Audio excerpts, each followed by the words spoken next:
Yeah, so our speaker tonight is Hari Lambda.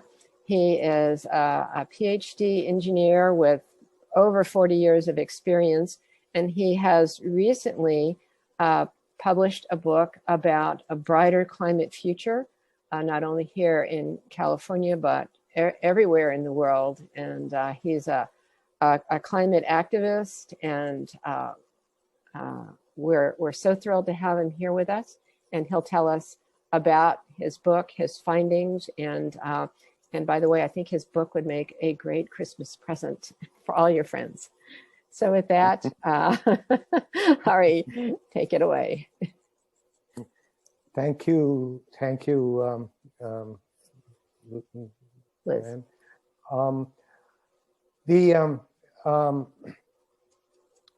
This whole activity is intended to provide a global energy and economic transition to renewable energy and reduce greenhouse and gas emissions enough to solve climate change and rejuvenate our ecosystems in a way that provides a good life to all of us, not just for the few. And so that's what the central theme of this is. I was basically retired, moved from Illinois, where I was active with the Sierra Club, and moved here. We moved to be closer to our kids and grandkids, and who live in Albany. And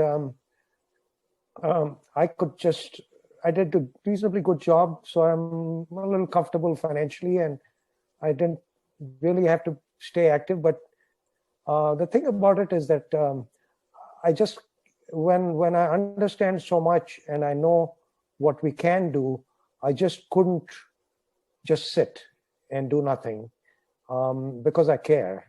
And I guess, so I could be just off enjoying myself, but I figured that since I care, I can't have a good conscience if I don't do something about it. And so that's what I decided. And one always has, of course, a little bit of a personal reason is, I was figuring, I think my grandson, who's 4 years old, is a very smart little kiddo. I think 10 years from now, or even earlier than that, he's going to ask me the question. He's going to say, "Grandpa, you knew what to do. Why didn't you do something?" And 10 years from now, I'll be most probably still suffering from an increasing consequences of climate change. And, my kiddo will be too. And so it's in that sense, a self-enlightened self-interest issue, And so basically, the United Nations Intergovernmental Panel on Climate Change has told us that we need to do certain things in order to keep the global temperature rise to below 1.5 degrees Celsius or 2.7 degrees Fahrenheit global average. So I took that up as a goal, and I came up with the global plan. And what I'm presenting today is the California part of that plan. My book launch activity on November 17th, I had presented the global plan, and there are videos on YouTube out there for that. In a sense, what I present today will be, in a sense, a reflection of a microcosm of what's needed at the global level. And the hope here is California, being a leader in some of these activities, we'd be able to learn from California ourselves, since we are here, and teach, have it as a way of teaching the rest of the world, or at least sharing good information with the rest of the world.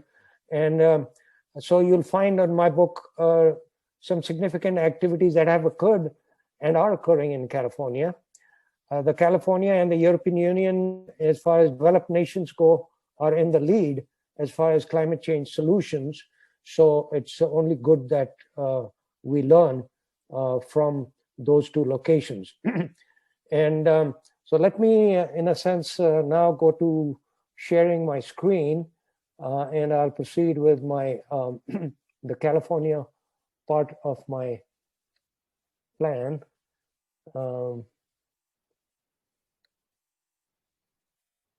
Okay, can you see my screen? Hello? Yes. Yeah. Yes, I can see it. Yeah. Okay. I muted everybody. Yeah, I just wondered if you could see my screen. Yes, we can. Let me go actually to the mode where it occupies the whole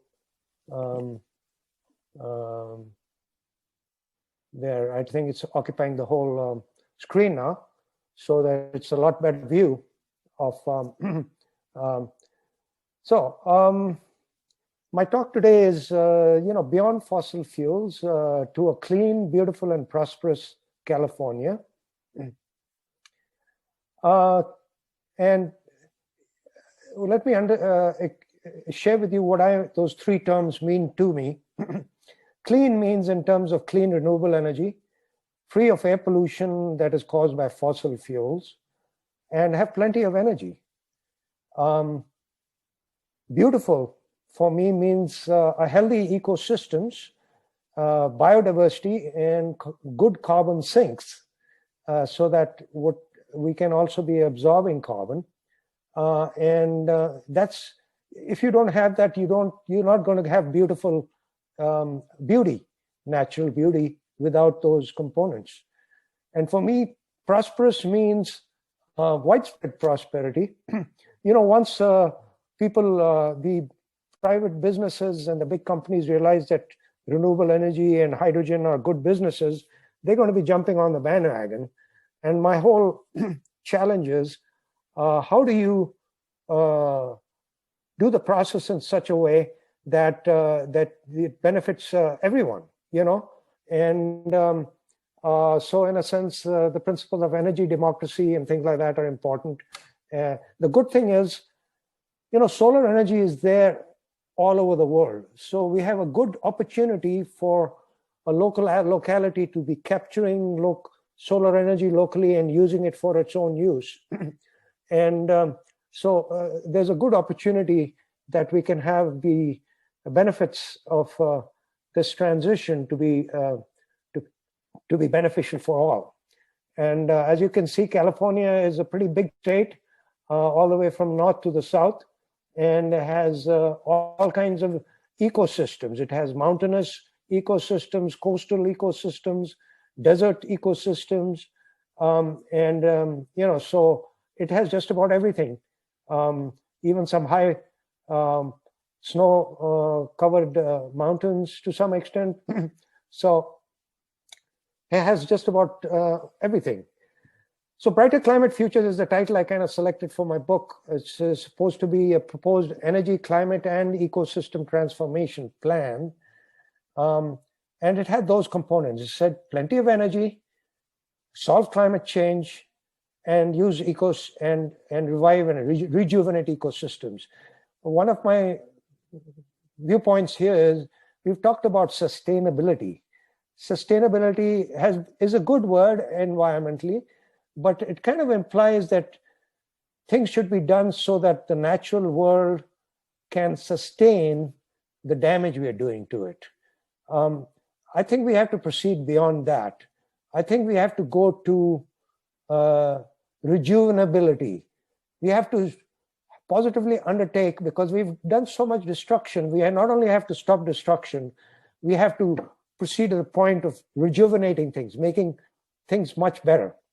And in that sense, so this is basically what it is. And California, part of it is a section on the chapter of my book, which includes a detailed plan for the United States and a detailed plan on how you can do the practical implementation of the Green New Deal. You take the 14 clauses of the legislation for the Green New Deal, how you can practically implement each of those 14 clauses in the Green New Deal. That's in that chapter.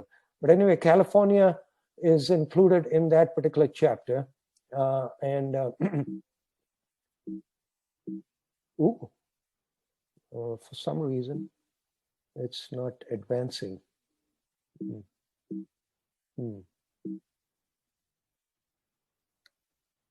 Okay, here we go. All right, so that's the book that I have put together. I luckily have found a very good publisher for this book called Regent Press, locally here in Berkeley. He's an awesome individual by the name of Mr. Mark Wyman, and he did a really good job. And anyway, this book has 13 chapters in it and just covers all the different aspects that you can think of. I've tried to include most of the aspects in this talk. I have a whole bunch of questions here, but I'm not going to read all of them. But the answer to all of these questions is yes. Can we meet greenhouse gas reductions? Can we electrify everything possible? Can we store commercial quantities of renewable energy and solar energy? Can we transform the transportation to zero emissions? How do we handle oil refineries and natural gas production? Can we get a handle on wildfires, which have been very severe for California? Can we restore and expand land ecosystem, not just the forests, but all the land ecosystems? Can we restore and expand the coastal ecosystems? Can we transform agriculture to a regenerative mode, going from this very destructive green revolution agriculture, which uses herbicides, pesticides, and chemical fertilizer, and tillage, and and lots of water, and go to a regenerative agriculture? Can all these transformations be done in such a way so as to benefit everybody? I would say that a climate recovery plan that encompasses a COVID recovery plan would be an ideal way to come out of this COVID-19 crisis. Can California be a leader? Yeah, absolutely. We can be an innovator in technologies and in new ways of doing things. The rest of the world has not been standing still while we have been concentrating our Department of Energy, talking about the efficiency of fossil fuels.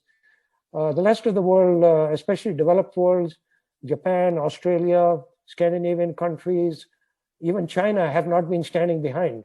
So technologically, if we don't try to start moving, California and the United States are actually going to be left behind. And we are just going to be, it's going to be bad for us if we don't start to get our act together really quick on clean energy and the climate transformation. As it transforms, does it take care of incomes, housing, health, justice, and safety? Those are Green New Deal aspects. But climate change solutions that we talk about actually impact all of those areas. And lastly, do ecosystem expansions give greater wildlife beauty and livelihoods? The answer to all those questions is actually yes. It all depends on to the extent to which we proceed with it. And so California the beautiful. When I was in Illinois, I landed as a young Sikh boy from India in 1970, but both had Urbana-Champaign, where I went to grad studies, and then when I worked in Illinois, California was always a place that you really look forward to visit. So here I'm showing you Muir Woods, some of the redwood trees at Muir Woods, I believe, and then the Golden Gate Bridge. And so when we were out there, we would love to think in terms of visiting the forests, the coasts, the desert ecosystems, the agriculture. We looked forward to visiting all of that. And the first thing I did when I graduated in 1977 with my PhD, I took a month off and I started from Illinois and went all the way along the north and then all down the west coast. But the first place I made it a point to stop was the Redwood National Forest, where we have these huge redwood trees, some of them, 1,000 to 2,000 years old. And some of them you could drive your car through. And then coming down all the way through the coast and so forth, it was just such a pleasure. The coastal beauty was so awesome. The Golden Gate Bridge was really good. And so come 1985, after I got married and had a little boy, here I am. This is what I looked like in 1985. I was 37 years old, and I have on my shoulders my little son, who lives in Albany now, and we really enjoyed Yosemite. We got lucky because one of the colleagues of one of our friends canceled out from a cabin reservation, so we got to visit Yosemite in '85, and it was just an awesome place. And I really wanted to thank all of the people, and I know the founders of Sierra Club have been active in trying to preserve Yosemite for future generations, and I really wanted to thank. At that time, I didn't know too much of who actually did it, but I really now want to thank the founders of the Sierra Club, who had a great hand in preserving Yosemite and other national and state parks. But after we moved in 2017 from Illinois after retiring, California's forests are burning. We are in a really, really, really tough situation. This is the glass fire at Calistoga, California. This photo is by Josh Edelson. We've had it's been going up exponentially. Since 2017 to 2018. 2018, we had the Paradise Fire, which within a few hours destroyed an entire town, the town of Paradise, Illinois.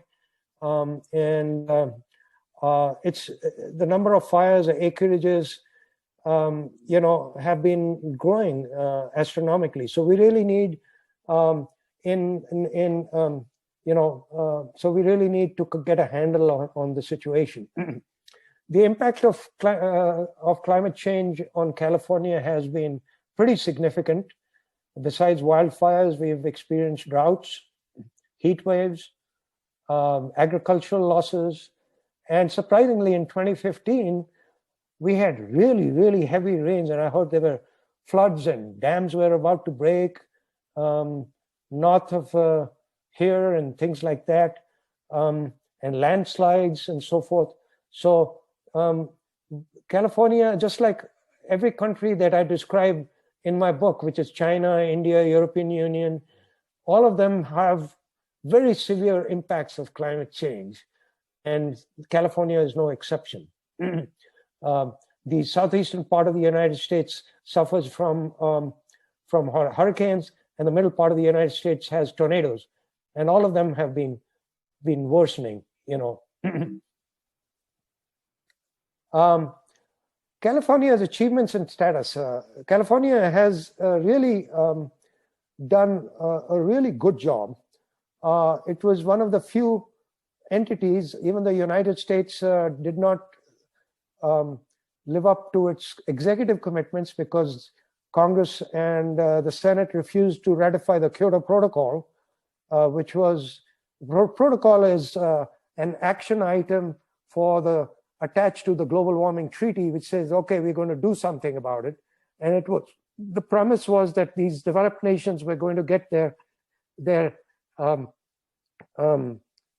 emissions in either 2012 or somewhere by 2020 down to 1990 levels, by that particular year.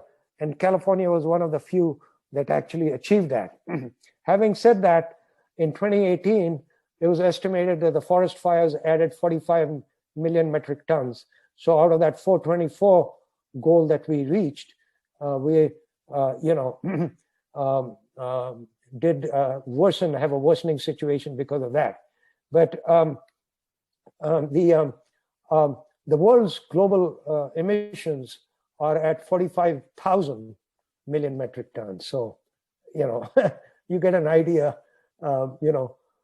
California is the ninth. If it was a country, it would be the ninth largest economy in the world. In solar, wind, and geo, and hydro, and in renewable energy, California has done extremely well.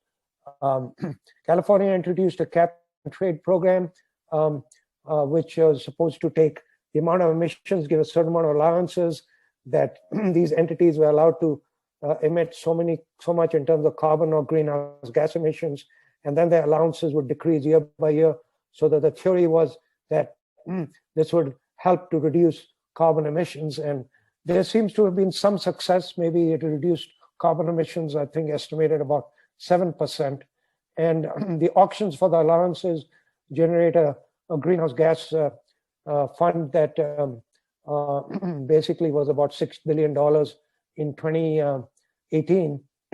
And that's been used for a whole host of green, climate-related activities. California has led the country in car efficiency standards, corporate average fuel economy standards. We are the ones who push the rest of America, and thank God for that, because our cars are much more efficient and have been emitting less per mile driven. The unfortunate problem with cars is that the vehicle miles traveled have increased so much that it's kind of wiped out savings resulting from efficiency improvements. We are leader in electric vehicles in the United States, and we are leader in green hydrogen. Climate transformation. California's goals by 2045 and 2050, we have to keep the global average temperature rise below 1.5 Celsius. So what is California's contribution to it? California was one of the few entities that announced that it would have 100% net zero carbon electricity by 2045. Carbon neutrality and decarbonization are words that also mean net zero. Net zero means how much you're emitting in carbon you're absorbing somewhere else. The greenhouse gas reduction targets from 1990 levels are supposed to be 40% down by 2030, according to a particular assembly bill, and then 80% down by 2050. What I'm proposing, which I'm proposing also for the rest of the world, is in my transportation plan, is that carbon emissions need to be down 100% by the year 2050, as advised by the IPCC. Methane emissions need to be down 50% and nitrous oxide by 25% in order to keep the temperature rise below 1.5 Celsius. Here was California's, I made it a point to make sure that my plan is quantitatively adequate and time bound. So basically, I've done this for every national, or in this case, California entity. I look at the 2017 actual energy use. It was actually 2.3 petawatt hours. Petawatt hours is about 2.3 billion kilowatt hours. Anyway, I've converted other energy units. There's a whole bunch of engineering units for energy. I converted them into electrical.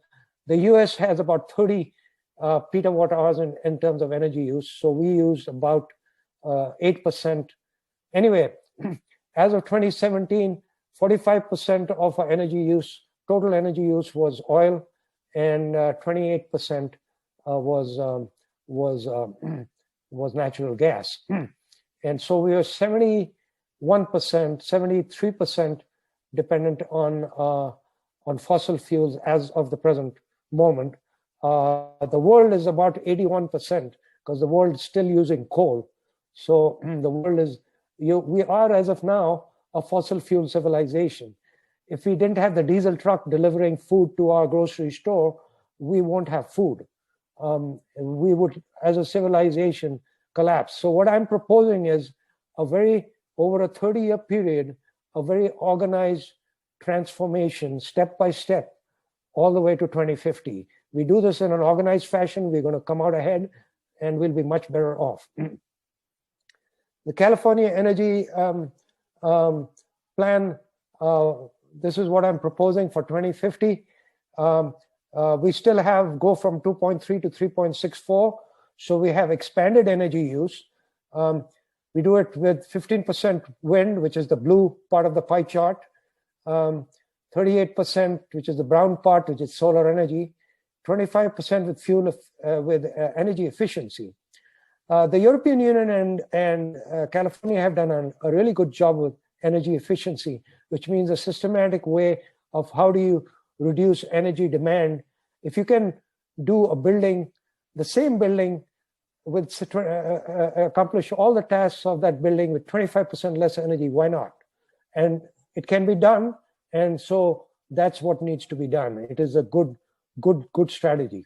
9% is what called renewable storage, and I'll talk about what renewable storage is. It's storage of renewable energy. Here's what, if you take a coal-fired power plant, what would you replace it with? You have to have a good plan of what do you replace a coal-fired power plant with, or even a natural gas power plant in California. So I'm proposing that we replace it with SPH type of system, which is a solar, battery, and hydrogen system. The renewable power plant concept goes like this, as per this diagram, is you have a solar PV power plant that during the day charges a large battery system. So for example, if you have a 100 megawatt solar power plant, you would have a 60 megawatt battery system. And during the initial stages, before you get the other technology to kick in, at night you would use a natural gas power plant to keep the electricity running at night. And so that electricity would go to the grid. But you would only turn the natural gas power plant at night, assuming the technology is of the type that you can vary the energy, day and night.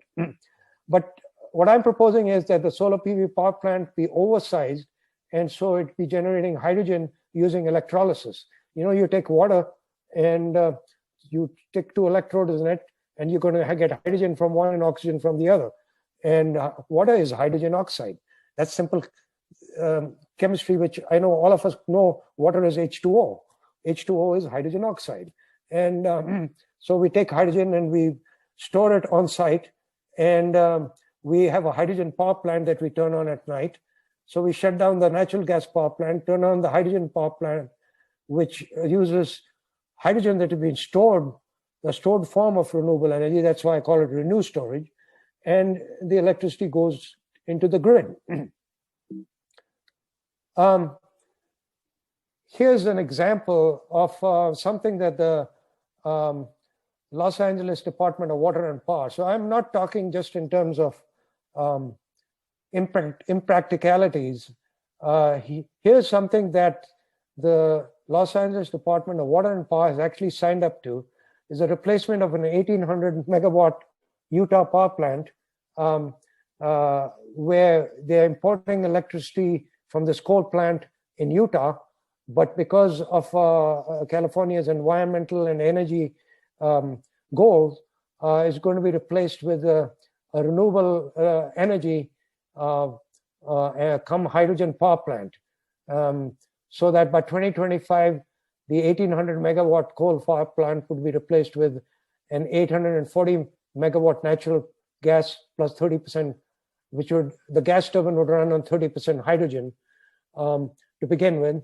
The hydrogen would be produced, would be stored in these using local renewable energy resources that are available and stored in these salt caverns. On the left, you can see the picture.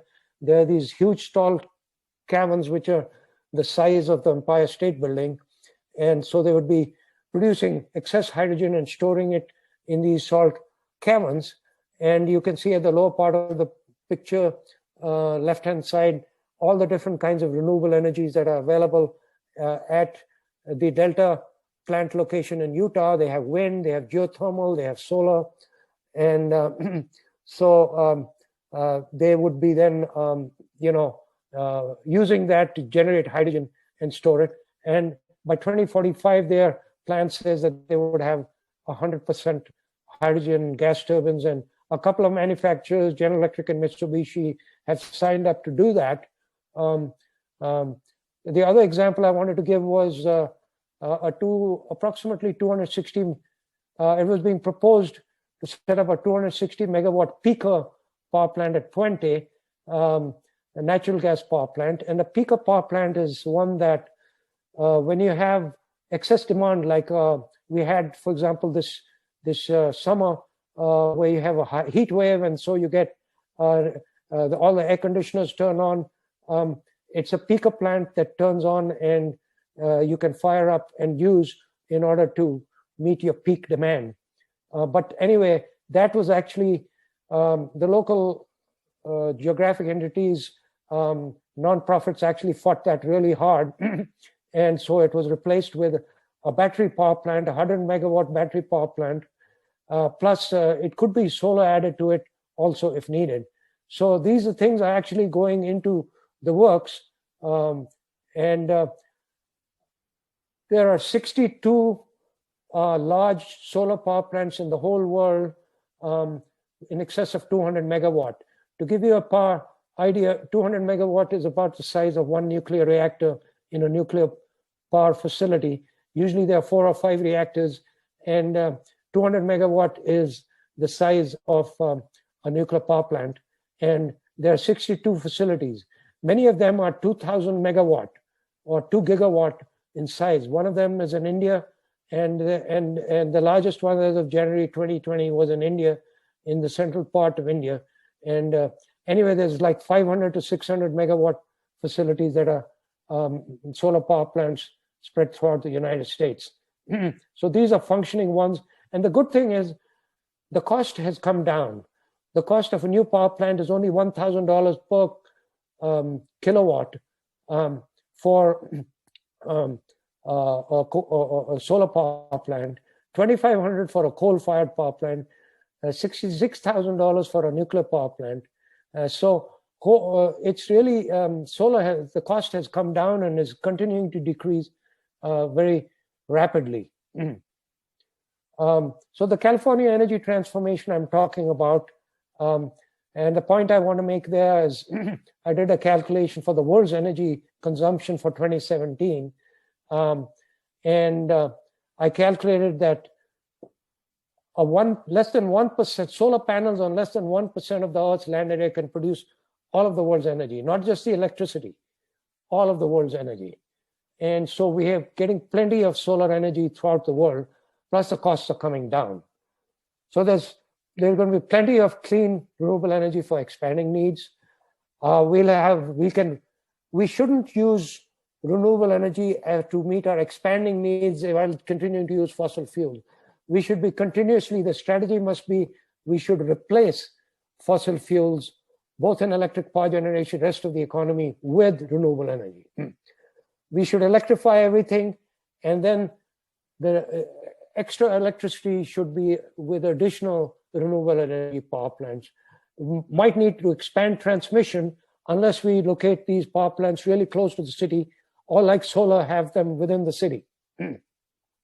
We can store renewable energy in batteries. We can store renewable energy in hydrogen and ammonia. And we can have a new concept that I've talked about, solar electric hydrogen highways and roadways. So here's how you would produce green hydrogen and ammonia. It would be basically a solar PV power plant. So instead of having a power plant for generating electricity, you would have a power plant here that would basically be making hydrogen and ammonia. And I'll talk a little bit about ammonia. So the power plant would basically take water, and with an electrolyzer would generate hydrogen, and you would store hydrogen as a gas or a liquid. Our air consists of oxygen and consists of nitrogen, which is about 78% of the air you're breathing right now is 78% is nitrogen. You would have an air separator, and you would separate nitrogen, and then you would use solar energy in a reactor to join nitrogen to hydrogen, and you would generate ammonia. Ammonia, it turns out, is a very good way to store hydrogen as well as a fuel for itself. Ammonia can replace fuel on ships, and Scandinavian countries actually have a project to make this happen in a few years from now. Ammonia, hydrogen and ammonia are gases that the world knows how to use in big quantities. We use 170 million metric tons of hydrogen, mostly to refine oil, and then we use ammonia as a fertilizer.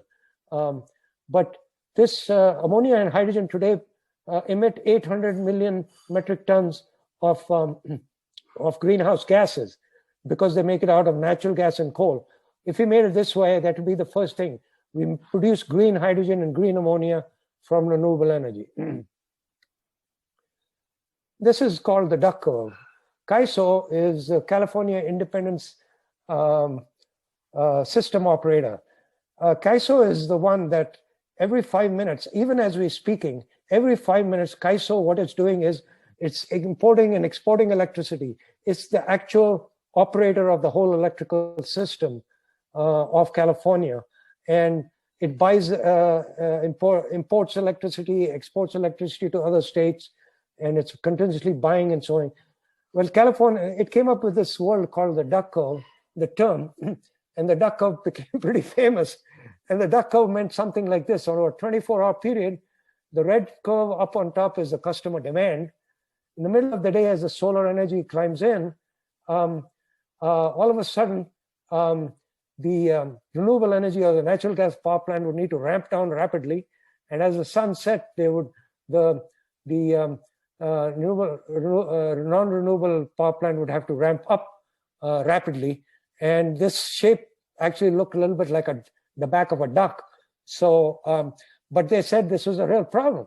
Having too much solar energy would be a problem. So I said, okay, let's take a look at it. And I said, so my solution to the duck curve was to come up with the hump curve. The hump curve, is the camels have the hump curve. But my solution was, okay, what you do is you have an oversized power plant, and during the day you recharge a battery system, large size battery system, and then you also produce hydrogen as per my flow diagram that I showed you, and you store hydrogen on site, and you use that hydrogen in the evening to keep your electricity flowing at night through hydrogen generators, either fuel cell or gas turbines or other technologies. So anyway, this was so the objective I want to say is, if you can store large amounts of renewable energy in these portable, dense, non-carbon fuels like hydrogen and ammonia, we are home free actually, because we're going to have so much energy and it's all going to be clean. These are the four. I'm not going to get into the details of this, but there are 4 organizations that handle the energy and climate aspects. And I've just recently been educating myself about that. In fact, yesterday I had even called Dave McCord to educate myself a little bit more. And thanks, Dave, for educating me. CPUC, or the California Public Utilities Commission, regulates the utilities. California Energy Commission looks at long-range energy types of things.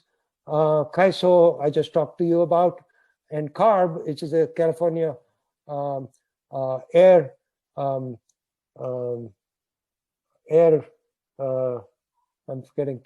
Resources Board, looks at air pollution, greenhouse gases, and manages a cap and trade program. Anyway, these organizations are pretty good, doing a pretty good job, but I think they'll need to up, just like California will need to up their ambitions to meet California's climate and energy goal.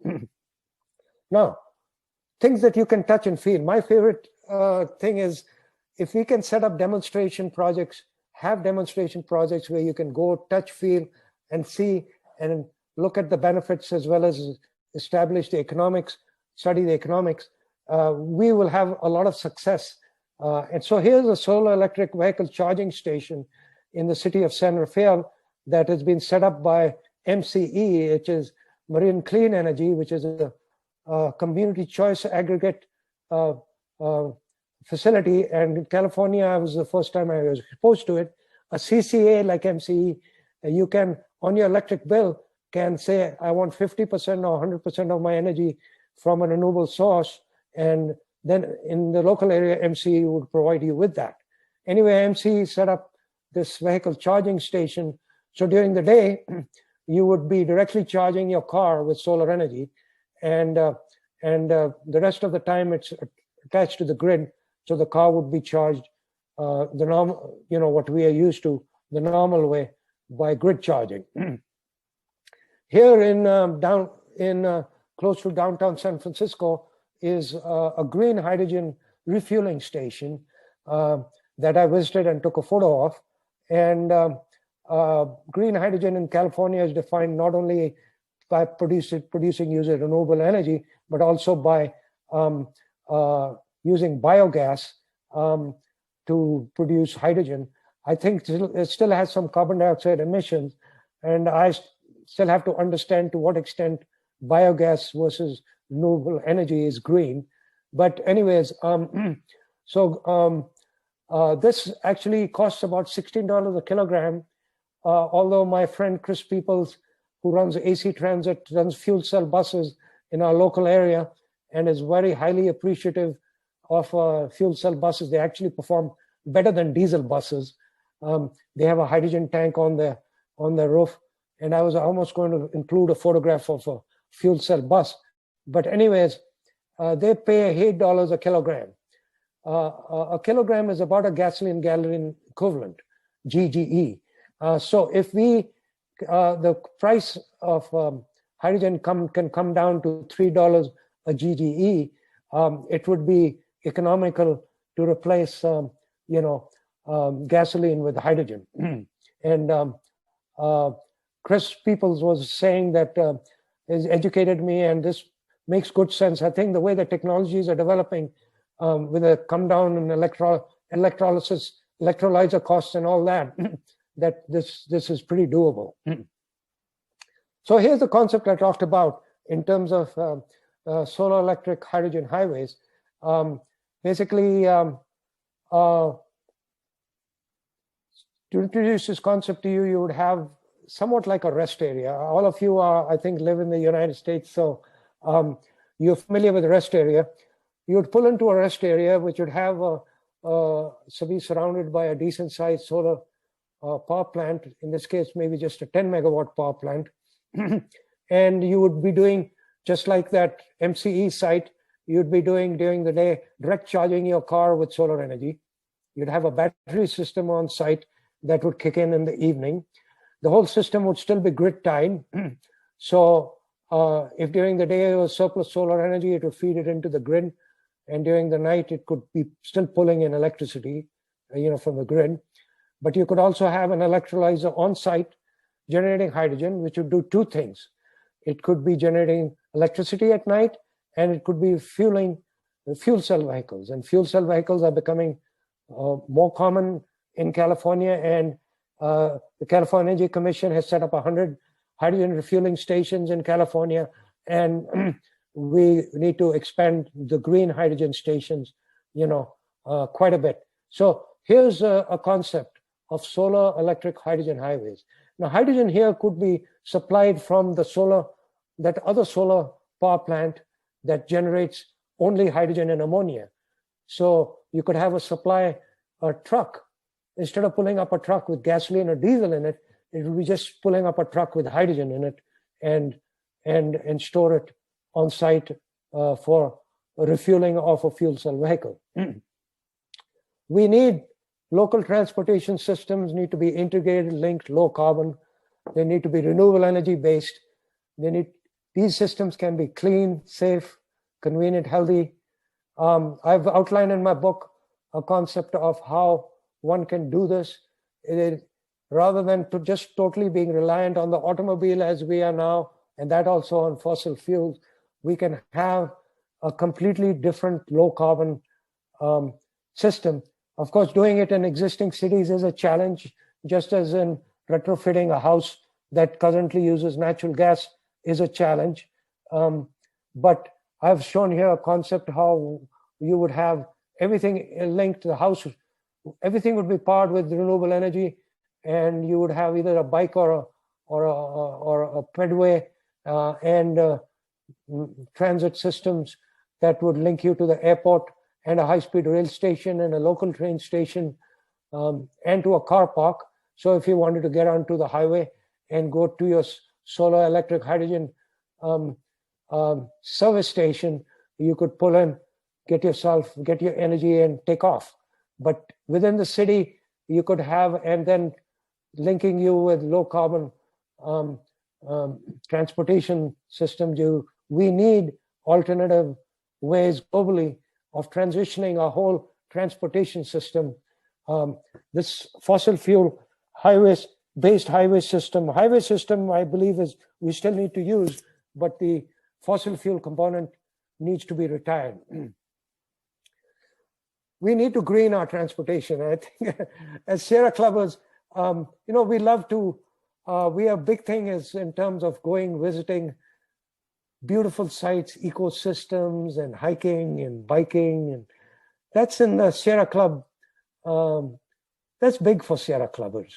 But I've been visiting ecosystems that are getting devastated with climate change. I happened to visit India, the northeast part of India. The area is called Leh or Ladakh, which is currently in dispute. They're having some issues with China there. But anyway, Ladakh is a beautiful high plateau of 10,000 feet. And I visited it in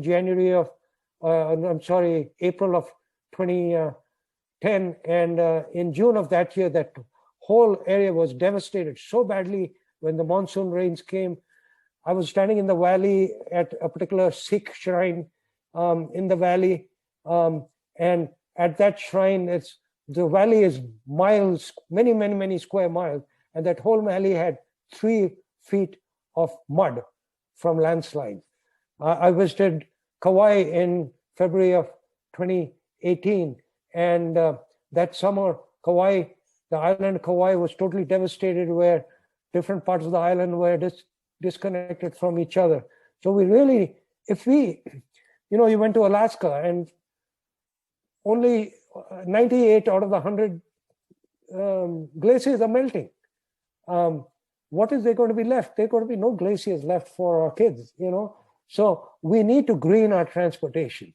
You just can't say, okay, I'm going to go take off for a nice tour of Costa Rica or Europe. And, the amount of greenhouse gases you emit going by plane, and then the fossil fuel car you drive around visiting all these beautiful sites, does an enormous amount of damage. We have to green aviation and tourism. I've taken this up very seriously in my book. And so we really need all these options I'm talking on the right-hand side. Besides electrifying our road transportation, we need encouraging, cities that encourage pedways and bikeways. I think even national bikeways might be a good idea. And then we need to have both electric buses and fuel cell buses, as well as low, medium, and high-speed rail, crisscrossing the whole world. I think Spain has a good idea in terms of rail systems reaching to every village. Here to the left is the Redwood is Yosemite, sorry, and when we visited it in '85, and we have a duty to look after Yosemite, and the way you do it is to solve climate change. We need to transition out of fossil fuel vehicles. I'm not going to go through the details of it, but I have in my book a detailed plan of the 31 million vehicles we have in California. We have 1.2 billion vehicles in the whole world. All of them over a 30-year period need to transition, need to be replaced by electric, fuel cell, and other zero-emission vehicles by the year 2050. And we need a systematic plan. California has 5 million, a plan to set up, to have 5 million electric vehicles by 2030 and 250,000 EV charging stations by 2025. The new administration is talking about similar things, the US administration. This needs to happen throughout the United States so that it becomes a reality. Governor Newsom has said that by 2035, all new passenger cars and trucks must be zero-emission vehicles that are sold in California. But it's not just the new ones that get sold. We need to be replacing, just as we need to replace power plants with renewable energy power plants, we need to replace fossil fuel vehicles with zero-emission vehicles. we need a massive expansion of our carbon sinks. Green carbon, which is global afforestation. I have a plan for getting 80 million hectares added to the US, and California needs to do its part of it.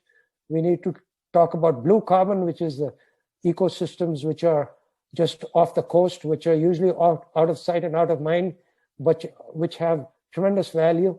We need to transform our agriculture so that our soil, instead of continuing to emit carbon as our current agriculture does by destroying the soil and overloading it with chemical fertilizer and so forth, we need to, get soil carbon up. And the other point that I'm not taken up seriously in my book is animal agriculture. Animal agriculture is really destroying, having a very destructive effect, both in terms of carbon dioxide, but also directly in terms of methane emissions, and it's deforestation and the amount of agricultural land that's used to feed animals and so forth. Anyway, that's a big issue all in itself. So I'm saying, a lot of people say that, you can do it all with trees and so forth. I'm saying that over a 30-year period, let's stop the destruction and start getting these ecosystems established and show we can manage them properly, so that from the year 2050 to year 2100, we can peak out in terms of carbon dioxide emissions and then start going the other way. Just like in COVID-19, you got to peak out the infections and start going down. With carbon emissions, the carbon dioxide concentration needs to peak out and start going down. We can do that in the latter part of the century. But I'm saying only rely on these ecosystems to absorb 6% of the carbon emissions. So we get our fossil fuel emissions down from what is close to 80% of our energy use down to only about 6%. Here I have concepts in my book of how do we do a forest in a way so that we can really manage wildfires, so that as we proceed, we need the forest as carbon sinks, plus other carbons, land ecosystems. But how do you have a layout design strategy? I'm an engineer, I proceed like that, but I think you have to put on the hat of an engineer and the hat of an ecologist and possibly the hat of a renewable energy person, and to solve these problems. And we need to afforest and reforest the earth, but you have to do it in such a way to minimize wildfires, to have a handle on them. And then what's going to happen as our rainy season comes in California now, the hillsides are bare, and if you get a heavy rain, you're going to get a landslide.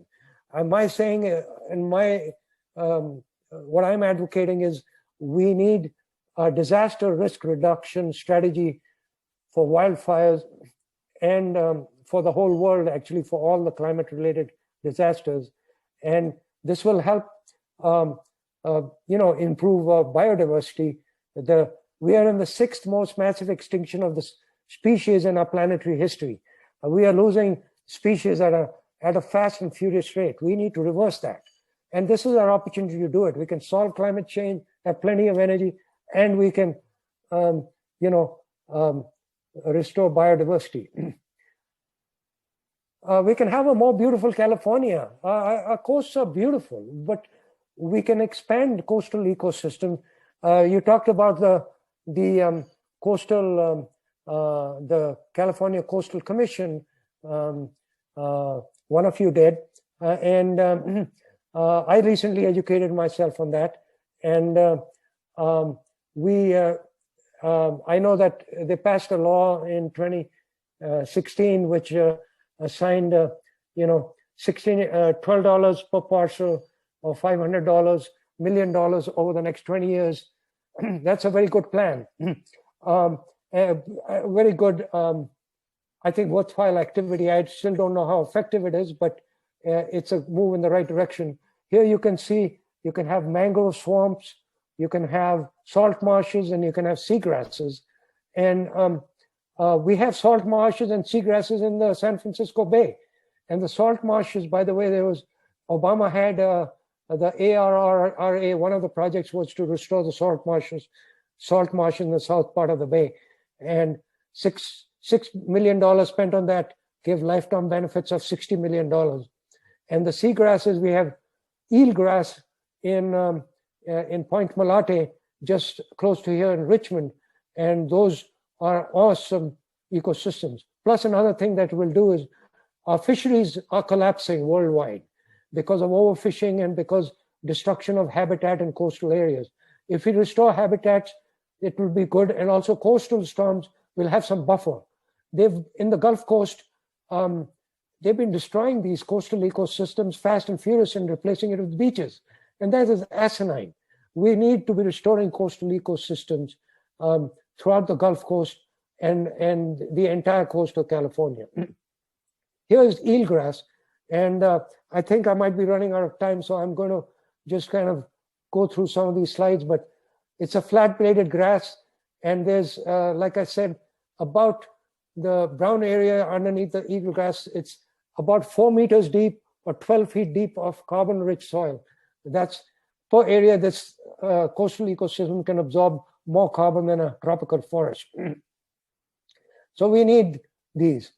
Elephant seals, we enjoyed those while passing through, coming along the coast of California.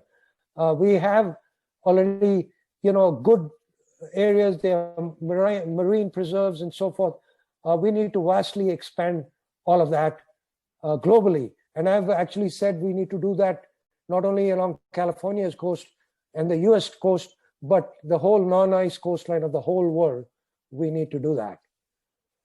The economic transformation is really important. You're going to get a lot of pushback, like you got the Yellow Vest riots in France. And of course, as you can see, with the current political situation, people are going to push back on you if you try to, say you're going to go beyond fossil fuels. So you really need two things. You need good options made available to people, and you need an industrial transformation. The United States needs good industrial policy, formal industrial policy. So does California. California has a CTP 2050, a transportation plan. The plan needs to be pro-employment and pro-environment. In one of my previous books called Rejuvenate America, which you can also see on Rejuvenating America, which you can see, I have a 4-point plan that I've outlined in there for jobs and economy, 4-part plan. And my book also describes the climate change aspect of how, what kind of jobs would be created in industry, in energy transformation. There are new types of industry, the new types of activities relating to energy efficiency and so forth. And it needs to be pro-employment and pro-environment. Big business is going to jump once they know that this is good business. Private investment is going to pour in. The challenge is going to be, how do you design this through community banks and municipally owned utilities and worker cooperative owned utilities? What kind of economic and ownership concepts can you come up with that make sure that the benefits are there to common people? So we need a just transition to convince the fossil fuel workers that we will help them make the transition. We just can't say, just shut them down, you're evil, and we're not going to help you. We need the fossil fuel unions to be coming on joining us, because we'll show them a pathway. We need energy democracy, and this would be parallel to the US Green New Deal. We need concepts of eco-cities. Depressed communities in the United States can be transformed to these kinds of communities that are totally renewable energy dependent, are clean, recycle all their bio-waste, do use organic farming, use the concept of agroforestry, and have local ecosystems and so forth, and are still linked to the world through, and are attached to the grid. So they need not be left out. I think the politics in the United States would improve tremendously if we could look after our rural areas. Here's California disaster risk reduction. We need to do it for all of these, but we need to do these prepare, survive, and build better back. This is where Mr. Biden picked up the term build better back, because it's actually used for disaster. When the disaster passes, you build better back. Anyway, this is my website that I've set up, Brighter Climate Futures. Please visit it.